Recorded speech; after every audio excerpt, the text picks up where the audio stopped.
Okay. Right, I think we're live. Good morning, everybody. It's a Monday. The sun is shining, which is very nice. Yeah, I hope you're doing all right wherever you are, whether you're in a hospital ward, at home, in an office, in your kitchen. But yeah, a huge warm welcome to you all. So we are, just in case, just to remind you where we are. So we're in the second of 3 workshops with the brilliant artist, Professor Steve Macleod. So last week, he talked us through how to make our very own cameras. And this week, very excitingly, Steve is in his darkroom. So a couple of you got your negatives in time for him to be able to do a little demonstration of that process of developing the negatives. So just very quickly, just in case you weren't here or you haven't watched the recording, just very quick introduction. So my name is Lucy. I work for Sussex Partnership Trust. I'm the Arts and Health lead. So our Arts and Health programme is called Make Your Mark. And this fabulous workshop is part of the Make for Tomorrow series, which is a really exciting online participatory arts programme. We started in September and we're still going, and we've got some really exciting events coming up. But thank you so much for being part of this project.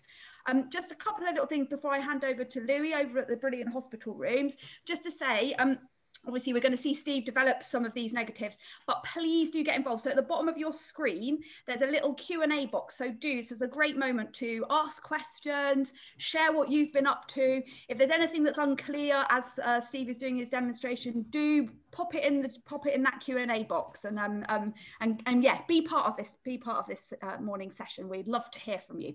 But yeah, I think that's it from me. I'll just hand over to you, Louis. Hello, Louis. Hi, Lucy. Thanks so much for that introduction. I'll put me on screen.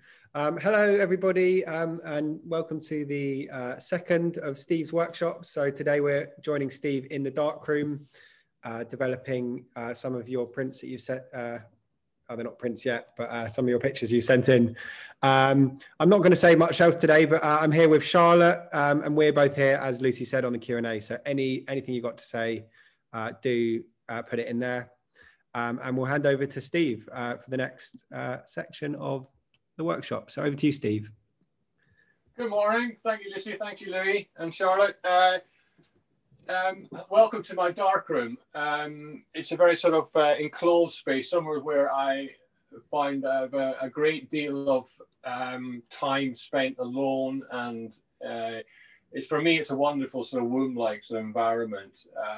Many people feel that, being in a space like this where there's normally, water running, generators for it, and electricity come together in the dark, then for many people it's quite claustrophobic and quite an unusual space to find themselves in. But for me, I've been printing for nearly 30 years, and I must say that I love printing as much as I enjoy photography. And so I have my own darkroom. I'm very fortunate to have my own darkroom at home, but it's not always a prerequisite to have this kind of setup. You don't always need it.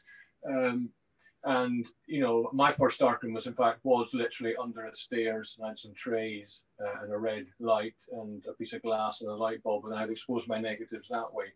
I was saying to Lucy and Louis earlier as well that I used to have a darkroom in a judo club. And every time I was trying to make an exposure and the judo was going on, this whole table would vibrate. So I had to sort of wait in between bouts to make prints, which is quite a challenge. But it was actually a lovely little space to work in. And, but I'm very fortunate now to be here. So welcome to my darkroom space. It's a very important part of my, practice as an artist, to have the ability to be able to print my work. I see it as a sort of extension of the photographer's craft. Over the years, I printed for some of the world's greatest photographers, household names, stars in their own right. And I've been very fortunate to collaborate with them on massive projects. So the session today shouldn't take that long. Part of the session, we will be in the red safe light. So the light will be very low and you may not be able to see much of what's actually going on, but we'll do our best. If you have any questions, please do ask. Even if after the event, if something pops up, then you can ping us an email, get in touch on social media, that sort of thing. I'll do my best to help as well. Also, some of you may not have received your kit, you know, the paper and instructions, kindly sort of supported by Ilford Photo, who gave us the materials. And you may have received those a bit late in the day to be able to make things, but do persevere. If you get the opportunity, have a go. As I said in my last workshop, this is about process as much as it is about results. I think these sort of sessions are really geared up to think about your mental health, your well-being. You know, I'm a great believer in the sort of use of hand and eye and craft and making in terms of support for our well-being. It's certainly something that's helped me a lot over the years. At times I've been quite sort of desperate through my bipolar condition and things. I sort of turned to photography, turned to drawing and sketching and painting and the darkroom as well. So it's really helped me in that sort of thing. So there's a couple of things we're going to do.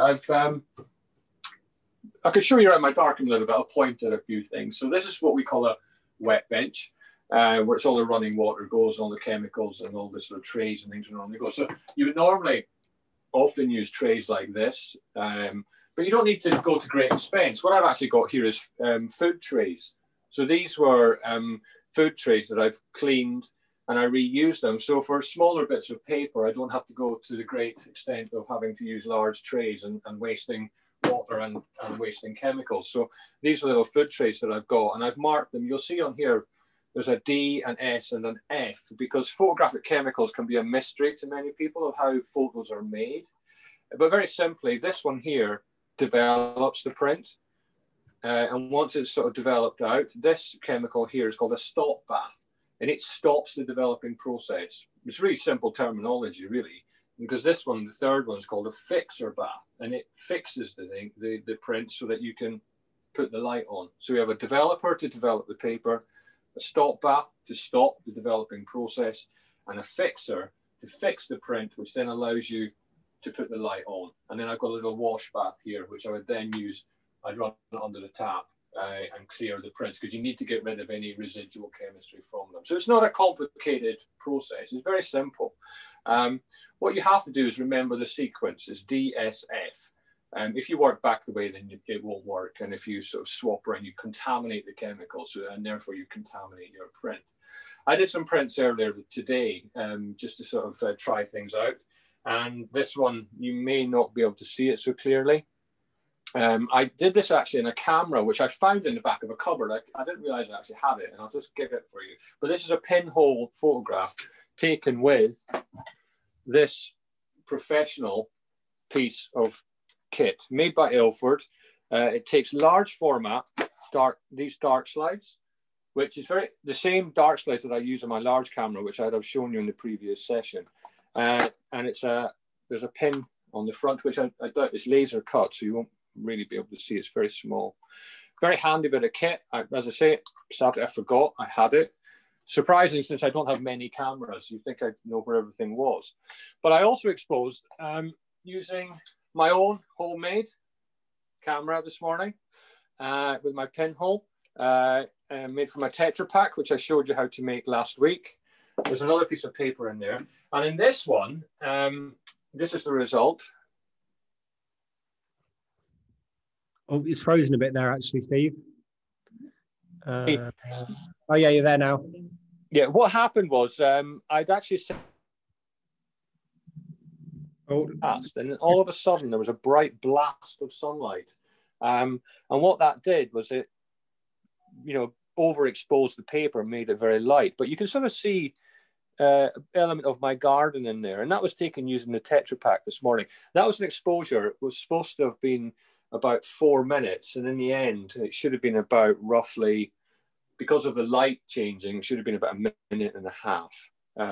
So it's a bit hit and miss. What I would say is that if you are going to have a go and we do process the paper out and it doesn't work, please don't be deterred.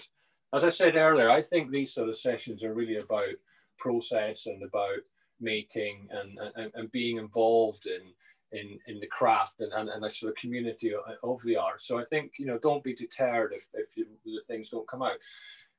If your prints come out too dark or if they come out too light and you're not sure why that happens, then please get in touch. I can give you advice on, you know, what to do. You know, for instance, if you're using what we would say is a normal darkroom paper, like say this one, which I would use in this room to make prints, you would end up with a negative. And if your print was very light, then you would have to expose it a little bit more to get some information on it. You'll all be using this paper, which is the Ilford direct positive paper. Now, as I said in my previous session, the more exposure you give this, the lighter it gets. So if your work is coming out really light, what it tells you to do is to cut your exposure, to decrease the exposure, to give it less light, and it will get darker. Also, if it's too dark, obviously you need to, you know, extend the time to make it lighter. It's because it's had, you know, you need more time to sort of get some information on there. But as I say, do persevere. What I would do on a day like today, the sun isn't really shining with me anymore. It's a bit cloudy. I would be making exposures of between 5 and 6 minutes. And I would tend to set one exposure at 6 minutes, and then I would work back the way. I would start decreasing the exposures so that I would do 6 minutes, 5 minutes, 4 minutes, 3 minutes, and 2 minutes. If I was unsure of the exposure of what to do, if I was having issues. So be quite methodical in your process. Send me as much paper as you want. I will process them all day long for you. But please remember, if you are going to send anything, put your name, your address, what the exposure setting was like. Any information that you can provide me with will help me sort of advise you on how to, you know, move forward with the process. So don't be afraid to give it a go, and please do send me the work, and I will do my best to process it for you and advise as best I can. Because darkroom practice takes years. It's not something that you can just go in and get on. So it can be quite complicated. And what's more complicated is that when things go wrong, is knowing what to do to rectify them. And I think that's a bit of a metaphor for life, isn't it? I think if you, you know, there's a sort of feeling that, you know, things are not going quite right, but you're not really sure why, or you're not really sure how to sort of bring about a change. Darkrooms are a good sort of metaphor really for trying to sort of sit down and analyze things and work things out and work your way through things. And you know, to your benefit. So in the wide shot, I've got my enlarger here. This is what a lot of professional printers will use. The negatives go inside here, and it goes into the enlarger. A light shines down onto this baseboard, and it exposes onto photographic paper. I would then transfer that exposed paper into my sink and process it, and then we're good to go. Very straightforward, very simple sort of way of working. I find it hugely rewarding. I actually, you know, really enjoy being in the darkroom with the music on, and particularly on a long winter's night, it's actually a very sort of nice sort of place to be. Anyway, let's get on to doing some processing. So I've received a couple of packages. One from Janet Rich,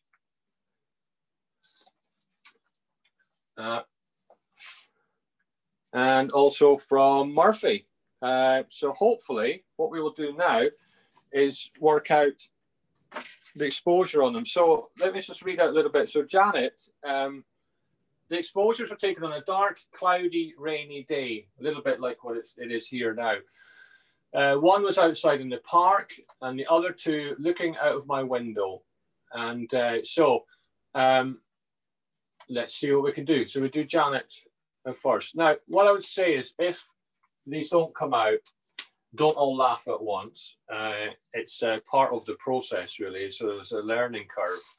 And, you know, it is sort of something that there's never a mistake and it's never wrong. You just learn from it, I think. So if they're too dark or they're too light, then it's not to worry. These things can be sort of rectified.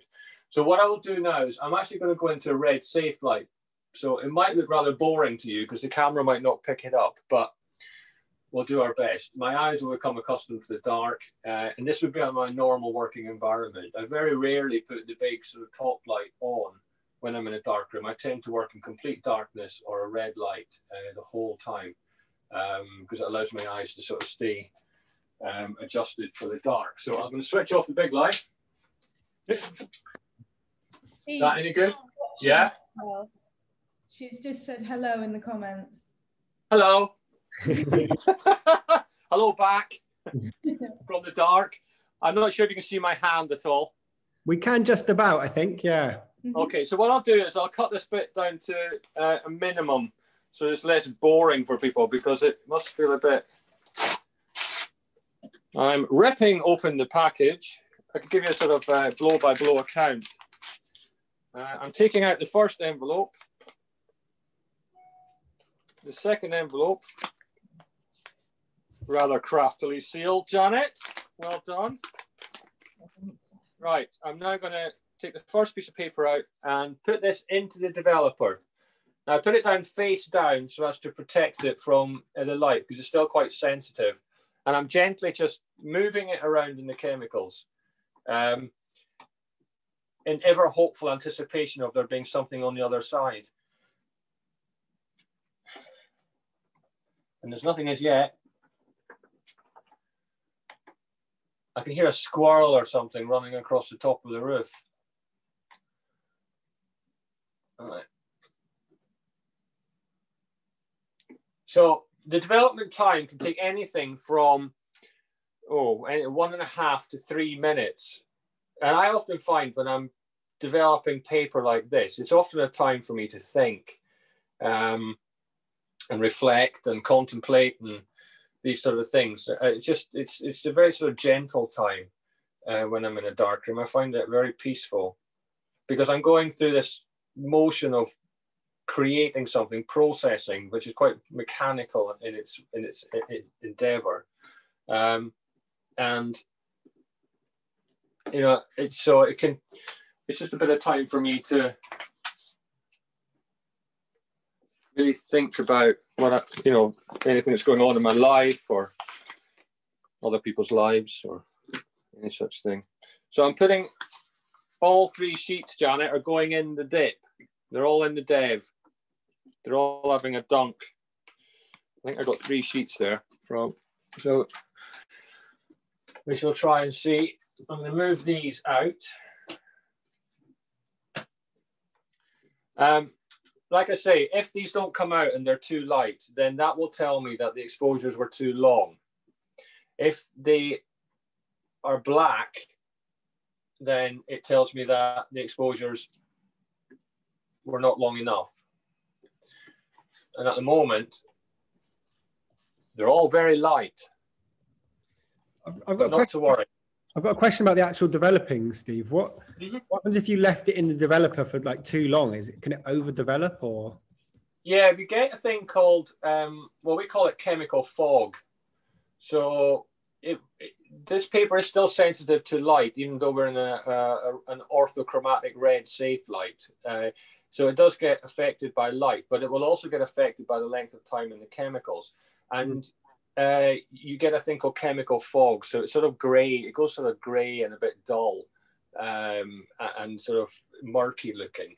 So you can do that. Most papers will without getting too complicated, they have a development versus exposure curve. So they will reach a point where there are very limited development going on. It won't just keep developing in this process. There are some processes where that does happen, but not for this process. So it kind of reaches a peak and levels off.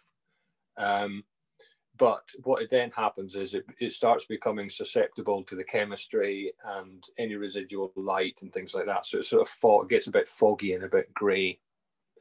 I was, as a creative printer, I was always one for really playing around with developers and chemistry. I did my MA in photomechanical chemistry, and it's the kind of thing where I really enjoy sort of pushing the boundaries of what chemicals can do in a dark room, rather than looking at it from what it says on the tin. I was always, as a master printer, I was very much into sort of pushing what was possible. So, you know, using dilute developer, using concentrated developer, hot developer, cold developer, all these kind of things, really to try and get a technique and try and master that technique so that it was consistent. So Janet, oh, there's something on there, but it's very faint. So we have had a message from Janet saying that she found it difficult to seal the edge of the camera and worried that she might have let light in through it being sealed properly. There is one of them who started to get some detail, but I don't think you'll be able to pick it up on the camera here. But it's the other two are still very light. So what I would say, can you ask Janet what exposure she made? So Janet, could you let us know, how long these are exposed for, if you're... We've had another comment, Steve, asking if images often come out differently to how you expect them to. Yes, all the time. Yeah, because there are so many variables in a darkroom from particularly printing negatives. So you're exposing those negatives to light, and then you're taking the paper and you're putting it into chemicals, and that, you know, all of those things joined up can have a variable effect. The scale is actually consistency. I always say about printers is if they're consistent and they can really master a technique, then they really can do it. But there will always be variables.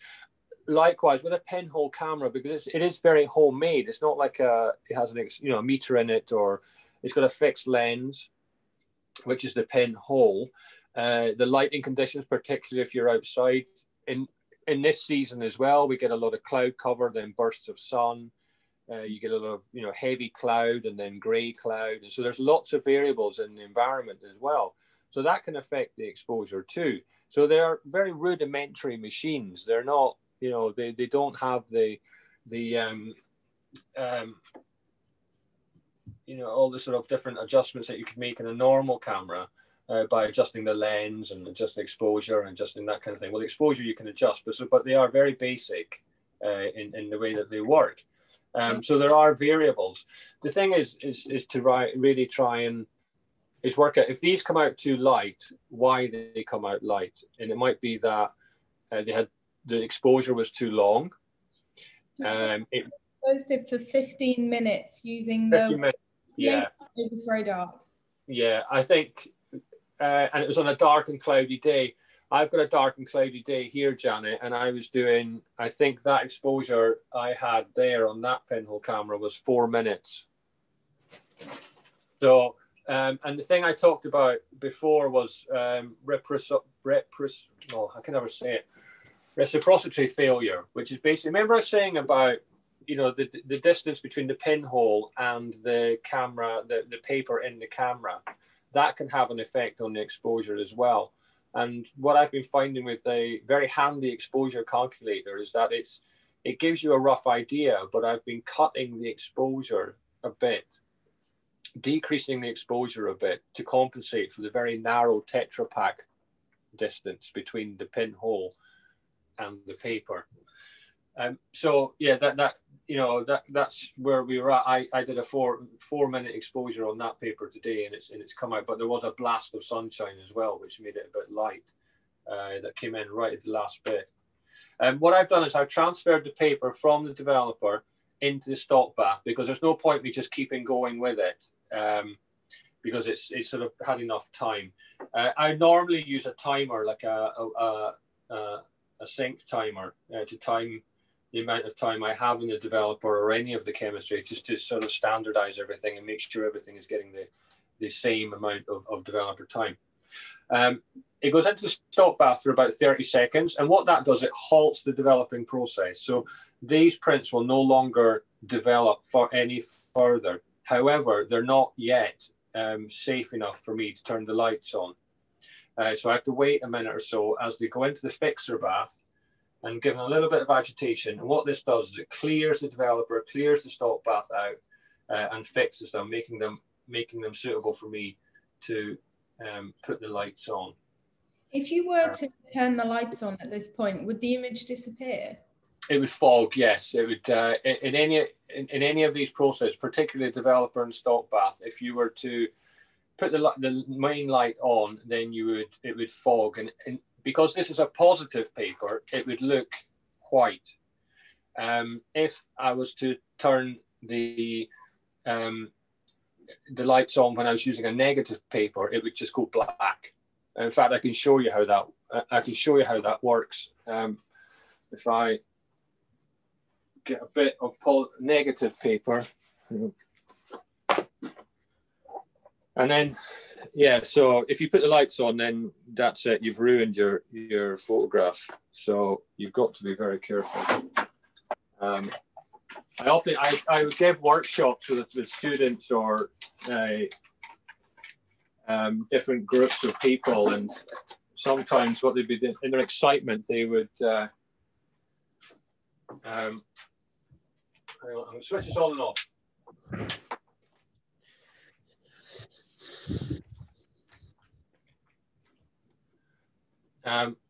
In their excitement, they would leave the box of paper open and then switch the lights on, and that would be the whole box ruined. So what I'm doing, that piece of paper is in the developer.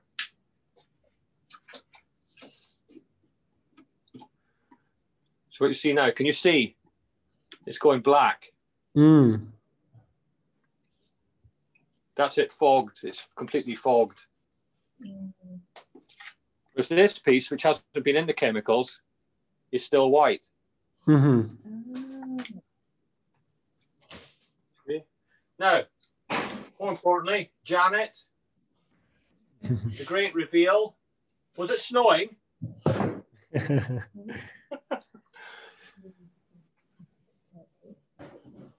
This one has got a very faint, but I don't suppose you can see it on here. There's a very faint image. Can we try it on the other camera maybe? See if that's... I don't know if it'll be much different. No, on this screen we can only really see white. Yeah, not to worry, not to worry. So this happens a lot. Don't feel daunted or feel that it's been a waste of time. It's just part of the process, really. What I would suggest with Janet is if you haven't got more paper, Janet, I can always send you some. And I would advise cutting your exposures. If this is 15 minutes, I would say at least take it down to at least 5 minutes. I'll send you, or if you've got enough, I would do an exposure at 5 minutes, an exposure at 4 minutes, 3 minutes, 2 minutes, and 1 minute, back to back in the same environment, in the same place, and then send them back to me. And what I will do is I will process them for you, and I will guarantee you that we will get a result that way. So it's just about, with the perseverance of it. Okay, I'm going to take that out. Give my hands a little wash. Right, Murphy, where are you? Murphy's not tuned in, I'm afraid, so we'll have to hopefully you'll watch back later. Right, well packaged.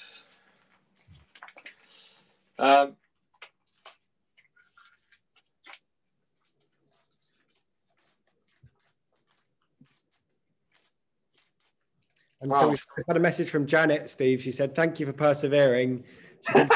She thinks she needs to make a new camera. So maybe, right, Janet, that it needs that sealing.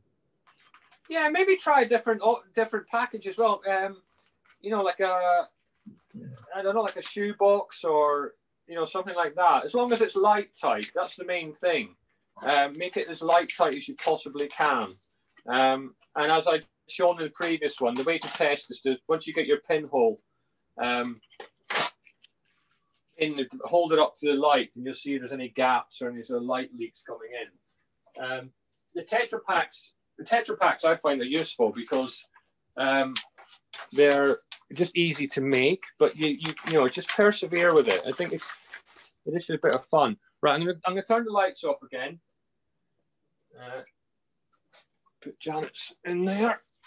Ready? When I was working in a commercial, when I was commercially printing, I used to print for All manner of people. So if I was doing a big shoot for Vogue or a big fashion story in particular for photographers, I'd have to make about 200 or so exhibition quality prints every single day, 6 days a week. So it was always very high intensity. Right. I think Murphy's putting a stack of cards. Never mind old paper. Right. First sheet's going in. I think what I'll do is I'll just get them all in and we can see. Now, I'm not sure what exposures Murphy's done, but I'm hoping to get something going. And Steve, is it loads? How similar is this process to the process if I had a camera that I took to Boots to get developed? Oh, it's nothing like it. When you, even at Metro, when I'm working. But we've lost your video there, Steve. I don't know. Oh, we're back. There we go. Yeah. So I had low power mode. It's not at all. When you get your film processed at Boots, everything is automated. It's a machine that does it. You know, this is like hand printing. Like as a photo lab in Clerkenwell, we still do darkroom process, but the majority of our work is very much digital. So, you know, this is a craft. This really is veering towards the craft of print making rather than actually print, you know, automated print services. So when you get your film processed at Boots and you get prints, it's a machine that automatically prints them out. Does it do a similar process to this in its inside? Yes, it is. I mean, you'll use very similar chemistry, but it's all done by machine. Whereas this is, and there is this sort of, and that's why a lot of photographers will go to a printer because there's that collaborative element to what we do. So you're collaborating on projects and the job rather than just a machine orientated process, which will give you an average print or an average, you know, sort of exposure and that kind of thing. This is very much about the craft of making and that artistic endeavor that a printer would have as well. It's something that, you know, is still very highly regarded, and you know, I'm glad to say it's still very buoyant, and there's still a need for it. I think that, you know, with digital technology, which is fantastic and is great, which I also embrace as well, I think there's still an element required for this kind of work, time consuming as it may be. But anything coming here? So yeah, I mean, I think, but it is time consuming and it can be costly. I think anything in, you know, in photography terms can be expensive, but it doesn't need to be. You know, I'm a great believer in finding ways of making do with the things that we have rather than trying to always buy the most expensive or use the most expensive. Let's put a bit more chemistry in here.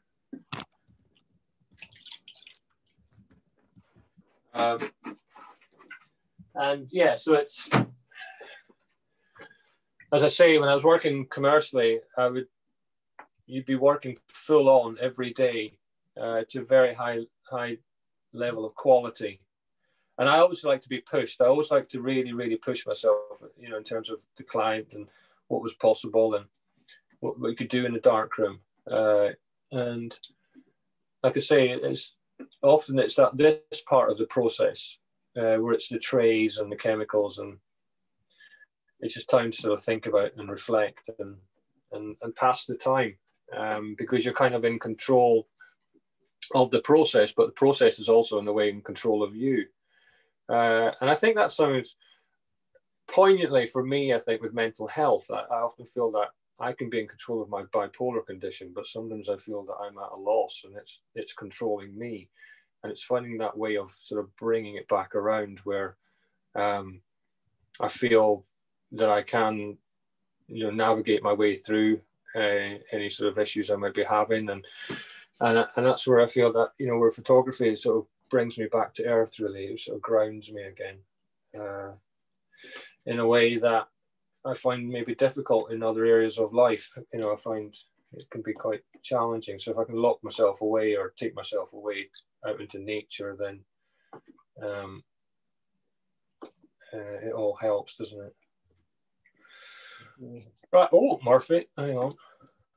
Is there stuff coming? Again, there's a faint sort of exposure. I'm not sure what exposures Murphy has made. So again, I think it's going to be a bit of a let's see what happens kind of scenario. But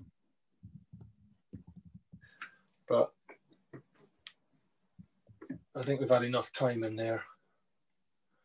We'll have to check with Murphy, Louis, what the exposures were, because was there no note in the parcel? No, just good luck. I think she did a. I think she did a range. I think she did one that was 15 and then ranging down towards 3 minutes, I think. Yeah, right. And maybe a 1 minute too. All in the same environment, I think, of medium brightness.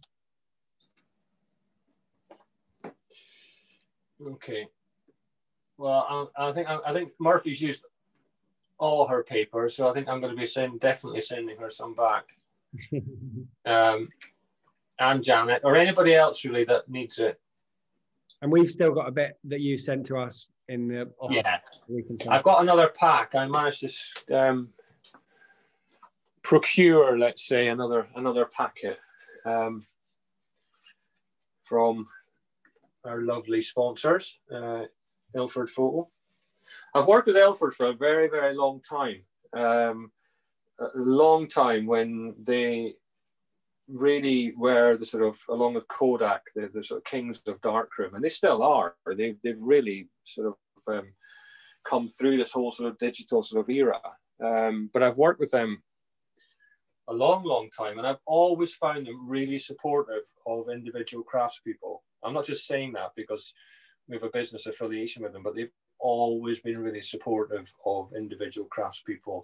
And, you know, in terms of pinhole cameras and developing alternative processes and things, they've always sort of embraced that too. So as a great, you know, as a British business, but as advocates for photography and support of photography, I think they've always been there.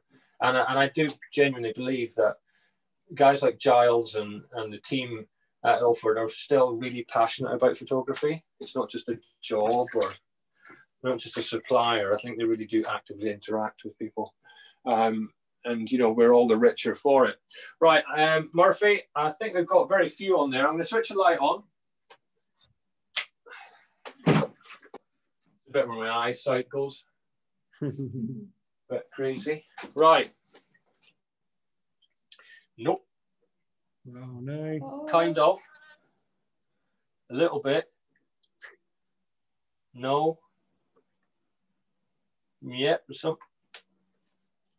Yeah, there's something on there. No. No. Oh, no.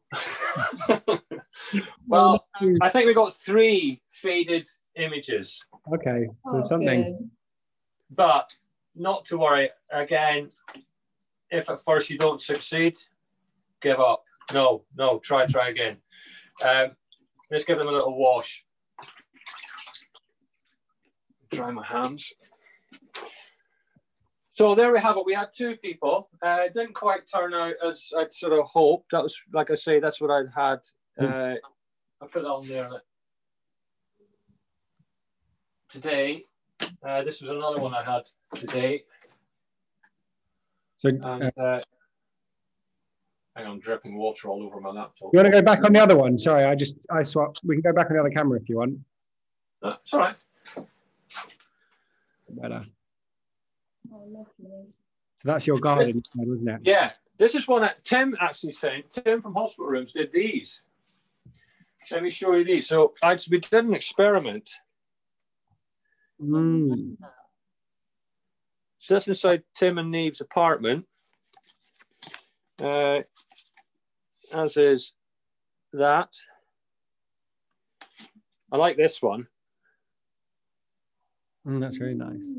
So these were made during with a Tetra Pak, and these are ones I did with a pinhole. So that's and what you find is, in the pinhole camera, the actual image you get is reversed. It's back to front. So when you first look at it, it can look kind of, you know, odd looking, because you recognize it, but you don't. Again, that's my garden from the studio. How long? Sorry? We've had a couple of questions. Yeah. First one, somebody said, thank you very much. Are there any other things you would recommend photography-wise, except from pinhole, that are quite easy to do? Yeah, I think you don't have to get overcomplicated. Pinhole cameras are one of the simplest ways of engaging with photography and the sort of craft of making through photography. But I enjoy making photograms as well. Photograms is something that I really enjoy making. In fact, let me grab something. This is a photogram.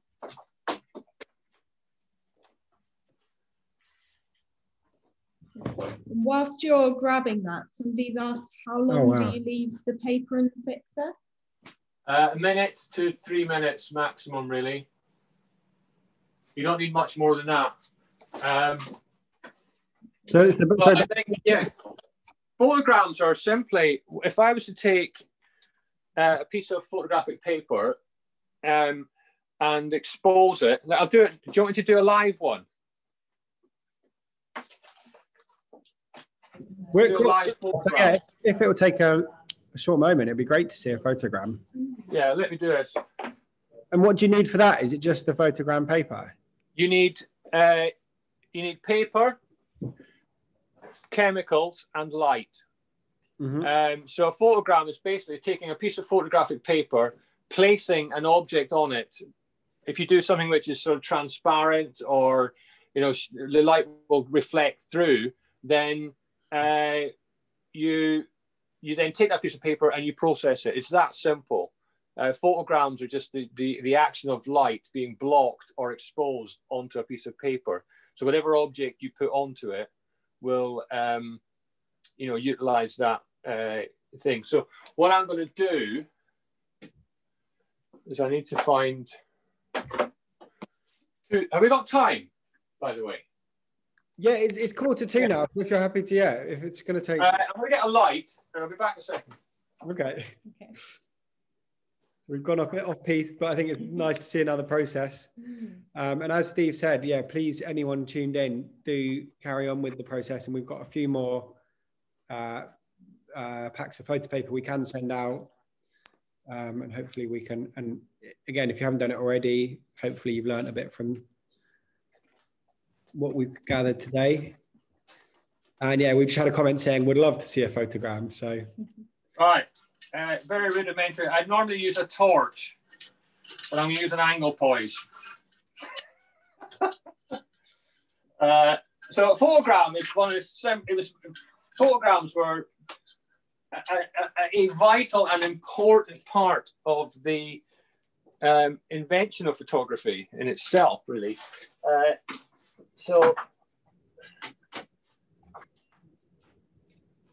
Well, Janet's asked, Steve, possible to make a dark room in a spare room or something like that? Yeah, if you've, I think the key is if you've got access to running water, I suppose. Right, can you see over here?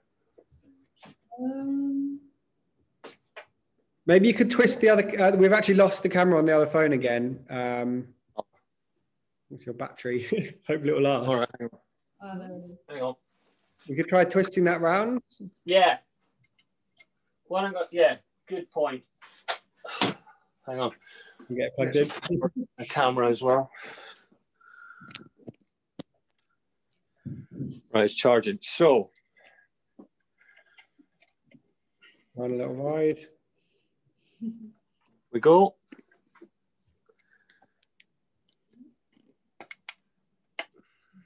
Great, that's a good view, just about. Hang on.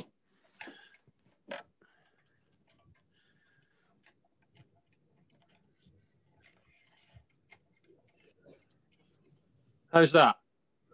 Right.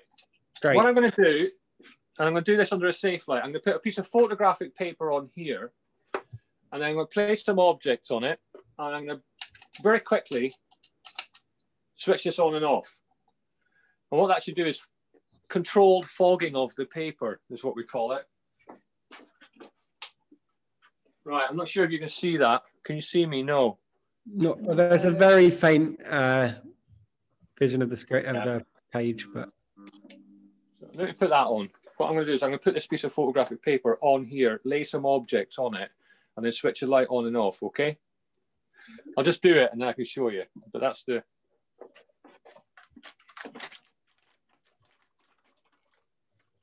You know.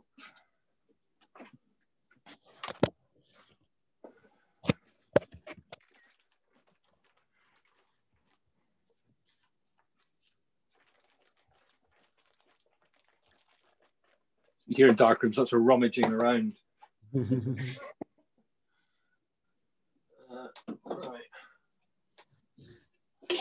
Right, I'm placing a couple of beakers.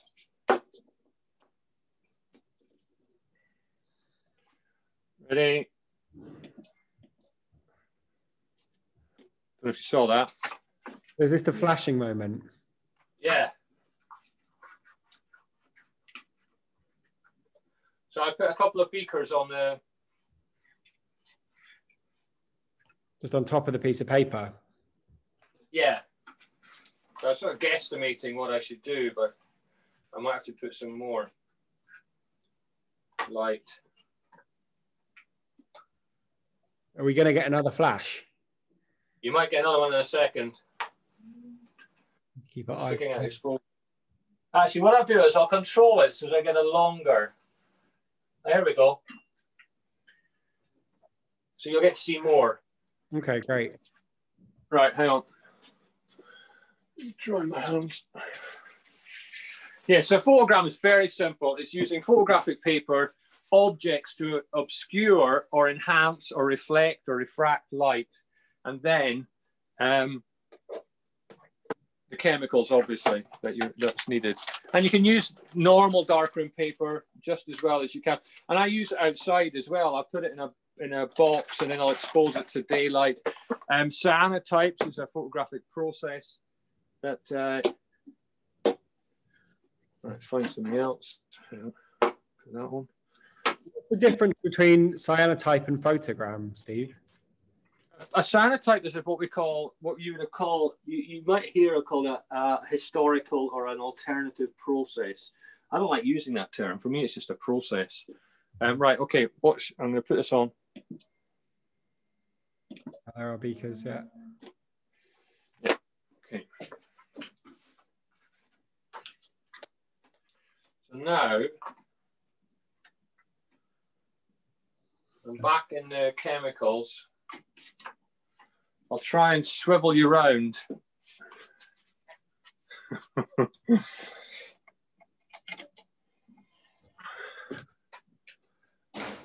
Back in the chemicals.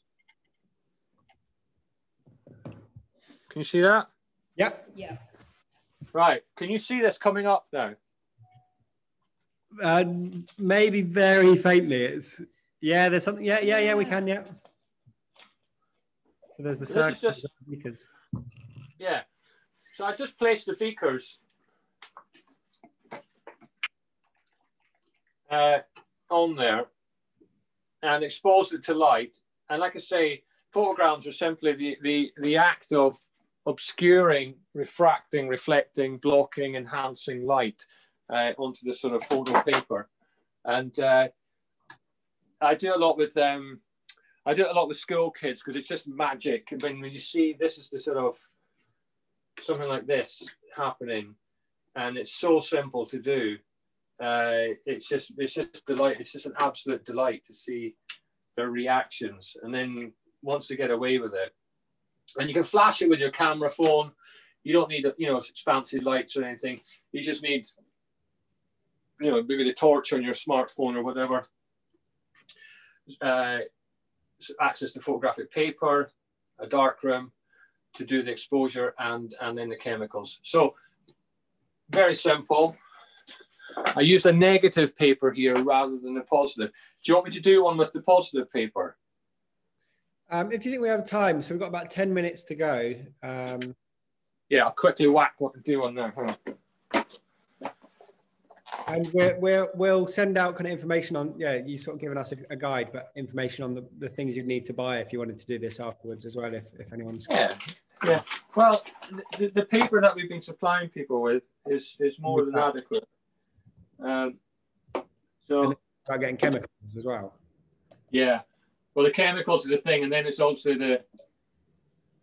it's disposing of them as well. That's the other point, isn't it? Protect the environment. Because these aren't. None of these chemicals are toxic. None of them are harmful to you, but they are obviously. You've got to dispose of them appropriately. You were saying about using different types of lighting. Would that affect what comes out the other end? Yes, if you use a soft diffuse light, then that will obviously sort of give you a soft diffuse edge to the objects that you're placing on there. You'll generally need more exposure as well. If you're using a hard sort of torch light or the light on your phone, then that can give you a lot of, more defined image depending on what the objects are. Right, so very quickly, what I have here are two photograms. One made with a negative darkroom paper and the other with the positive direct paper that you would have had in your pinhole cameras. I'll just give that a shake in the fix. And then we can go light. But photograms are very, very simple. So that's another process that if you want to experiment with photography without going to great extent is actually something. It's very rudimentary, but it is the basis of all printing, really. Right, I'm going to go light. Okay.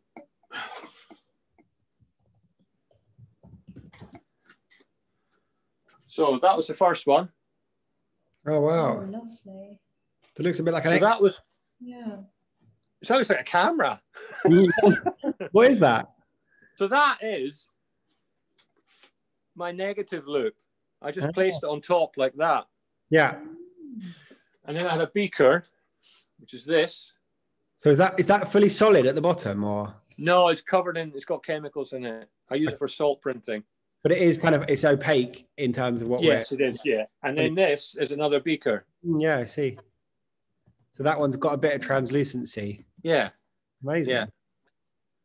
Very, very simple. So that was the negative. So that's a normal darkroom paper that I would use. And this is the direct positive paper. Yeah. Again, that's the loop and that is the beaker. So, there's things like this that, for creative potential, there's lots of things you can do. When we did the workshop at the Bluebell unit, we did cyanotype photograms. It was a huge amount of fun and just an absolute pleasure to work with everybody that sort of took part. It was fantastic. It was really enjoyable, very relaxed, and people just using their imagination, and it just went wild. Really, it was fantastic. It was great. Really, really enjoyed it. But I do lots of different sort of processes. From normal sort of darkroom printing through to the alternative processes. I also do organic printing, using different sort of organic materials rather than actual photochemical process. So there's lots of things that I sort of get involved in at an advanced level. But it's all hugely enjoyable. I have no real preference for either or any of them. I just really enjoy the sort of idea of process. And I just really enjoy looking at things like that as well. That there's a randomness to it. Yeah. It's a sort of, and that's just splatters of chemicals that have landed on this paper while it's been in the sink. So it's not really, there's elements of control. And I think I said in my previous workshop that a lot of photography, people view it as a sort of a very controlled process or something where people are really trying to sort of take control of image making and light. Whereas actually I enjoy the process of the idea of failure and flaw and this aberration in photography. When you bring all of these different things together, it's just a huge amount of fun. And it's not really about, you know, yes, there is a satisfaction to be gained from going, that's a job well done, and I've produced something really, you know, top end and quality, and that can be, you know, people would appreciate. But there's something as well about just mucking about with stuff. I think it's, we don't do enough of it, I don't think we do enough just playing with process. And I think it's the idea of sketching rather than drawing. Sometimes when you're doodling or just playing around with pencils and paint and things, and it's very liberating sort of process. One thing I will show you as well, can you go back to the sink view? See, this chemical here has got all purple. Yeah. It's normally yellow. It normally looks yellow. It normally looks, that's sort of, you can't really see, it's like an acid yellow. That's because it's exhausted. All of these chemicals, they only have a certain amount of time when you can work with them. Then it's dependent on different factors, including the amount of paper you use going through the chemicals, but also the amount of time that it's, you know, been left out. So the stop bath has an indicator in it, and when it's exhausted, it goes this sort of purple color rather than yellow. Your developer will go a deeper sort of brown, sort of warm honey yellow when it starts exhausting. The fix remains the same, and it's always the problem one. It always looks clear. So you've got to be careful with that it doesn't exhaust as much. But this, we'll keep that actually. Nice colours. Yeah, nice palette. We've had a comment just saying that those photographs are great. Well, whoever said that can have them. I'll send them to them. Just going to say, so someone could do that same process in the dark, turn the light on, turn the light off, repack them, and send them back to you to develop. Yeah. So we want to do that instead. Use a torch, just whatever really. You can do it even at night, and you don't have a dark room. Just do it, you know, in your kitchen, or whether you're away from natural light and any light source. Just do it at night in the dark. Yeah. And just use a torch, or you only need a very brief amount of time, as you saw from me exposing the bits of paper. You don't need a lot of time. It's literally on, off. And the stronger the light source, the less time you need. But use your imagination, you know, use bits of glass or, you know, anything to reflect and flare light. And it can make things look, ordinary things look extraordinary. And I think that's the beauty of these kind of processes, that you sort of take that ordinariness out of things and just do something different and see things differently. I think this is what it allows, going back to sort of mental health as well, it allows me to maybe think about things a bit differently than they're normally presented to me. You know, it lets me sort of think, oh, well, reflect on things and maybe take it from a different perspective or a different view. And you know, and things aren't always as they seem, as you can see by these photograms, and you know, even by this sort of splattery, you know, print. So, you know, if you think about this sort of idea of like, what is that? Or, well, simply it's a piece of paper with objects placed on top, but then it does something to your imagination as well. It changes your perspective slightly. But yeah, make some photograms, send them back, and we'll process them. To be honest with you, you'll probably have more success with photograms than with pinhole cameras. But, you know, we like a challenge. And I think don't give up on the pinhole cameras. If you can persevere with them, you can get something out of it. Like I say, you know, with this sort of image, you know, that is actually, I really like that one. Gentle about this. You know, just something. There's something gentle about this image, which is really quite romantic.